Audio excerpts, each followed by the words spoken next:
কানা লাকুম ফি রাসূলিল্লাহি রাসূল সাল্লাল্লাহু আলাইহি ওয়াসাল্লামের মাঝে তোমাদের জন্য উসওয়াতুন হাসানা উত্তম আদর্শ রয়েছে। আল্লাহ পাক রব্বুল আলামিন বললেন, ও আমার বান্দারা, রাসূল সাল্লাল্লাহু আলাইহি ওয়াসাল্লামের উম্মত, তোমাদের জন্য রাসূলের মধ্যে উত্তম আদর্শ রয়েছে।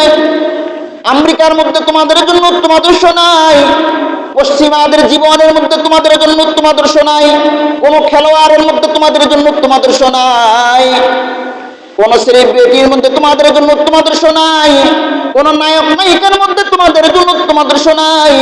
আল্লাহ পাক রব্বুল আলামিন বলেছেন, লাকাদ কানা লাকুম ফি রাসূলিল্লাহি উসওয়াতুন হাসানা। আল্লাহ পাক রব্বুল আলামিন বলেন, তোমাদের জন্য একমাত্র উত্তম আদর্শ রয়েছে একমাত্র রাসূল সাল্লাল্লাহু আলাইহি ওয়াসাল্লামের মধ্যে।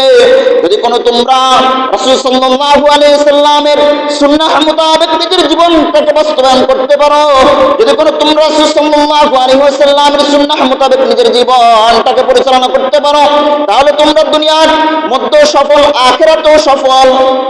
আল্লাহ বললেন, তোমাদের জন্য উত্তম আদর্শ রয়েছে একমাত্র রাসূলের মধ্যে।